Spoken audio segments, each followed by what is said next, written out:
the image of a seed, buried in darkness before it can reach toward the light, speaks to something deeply universal about the human experience. When we think about that seed in the soil, it's completely surrounded by darkness, pressure, and uncertainty. It has no guarantee that it will ever see sunlight again. Yet, within that darkness, the most miraculous transformation is taking place. The seed is breaking down its old form, sending roots deep into the earth for stability and nourishment, gathering strength for the eventual push toward the surface. Without this buried period, this time of apparent dormancy and struggle, there would be no growth, no flowering, no fruit. Your parallel to human experience is striking because it captures something we often resist, acknowledging that our most difficult periods aren't obstacles to our growth, but rather essential conditions for it. Just as the seed needs the pressure of the soil to develop strong roots, we often need the pressure of adversity to develop resilience, wisdom,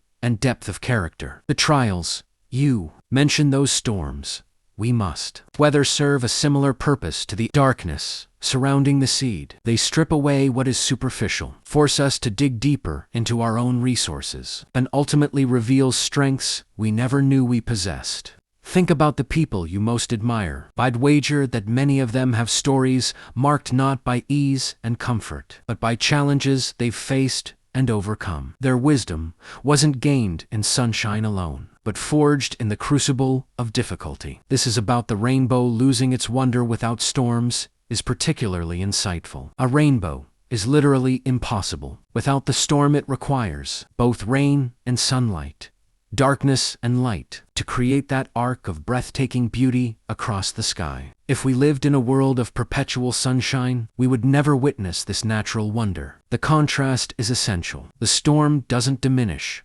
the rainbow's beauty, yet makes it possible. This speaks to something profound about human psychology and meaning-making. We derive much of our sense of accomplishment, gratitude, and joy from contrast. The warmth of a fire is most appreciated after being cold. The sweetness of success is most savored after tasting failure. The depth of love is often most fully understood after experiencing loss. Without these contrasts, without these storms, our emotional and spiritual landscape would be flat, monotonous, lacking the peaks and valleys that give life its richness and meaning.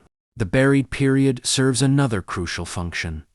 It teaches us patience and faith. The seed cannot rush its process. It must trust in the natural timing of growth. Similarly, humans often find themselves in seasons where progress feels invisible, where the work we're doing, the healing, the learning, the character development happens beneath the surface, unseen by others, and sometimes even by ourselves. These periods require a different kind of courage. The courage to keep growing, even when there's no external validation, no visible progress, no immediate reward. Consider how this applies to various aspects of human development. A student struggling through difficult coursework isn't just learning facts and skills. They're developing perseverance, problem-solving abilities, and mental resilience. An entrepreneur facing repeated failures isn't just learning about business. They're developing grit, adaptability, and a deeper understanding of their own capabilities. Someone working through grief isn't just processing loss.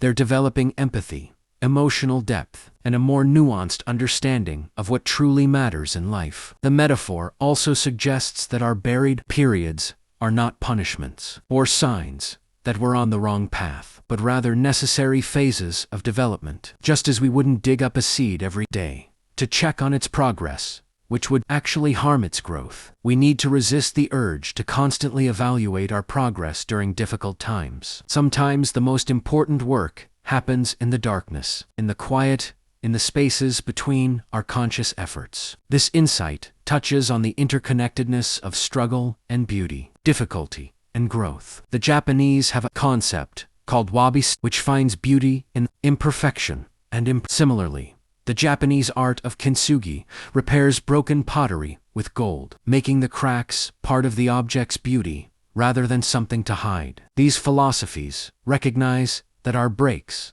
our buried periods, our storms don't diminish our worth. They become integral parts of our unique beauty and strength. The rainbow is particularly powerful because it reminds us that some of life's most spectacular moments emerge directly from its most challenging ones. The rainbow doesn't appear despite the storm, but because of it. This reframes our relationship with difficulty. Instead of seeing challenges as obstacles to overcome before we can be happy, we can see them as the very conditions that make certain kinds of joy, wisdom, and beauty possible. As you navigate your own seasons of being buried, remember that this is not a deviation from your path, it is your path. The darkness is not evidence that you're lost. It's evidence that you're growing. The pressure you feel is not meant to crush you. It's meant to strengthen you. And the storms you weather are not preventing your rainbow. They're making it possible. The seed doesn't question the darkness. It simply grows through it. Perhaps that's the wisdom embedded in your metaphor.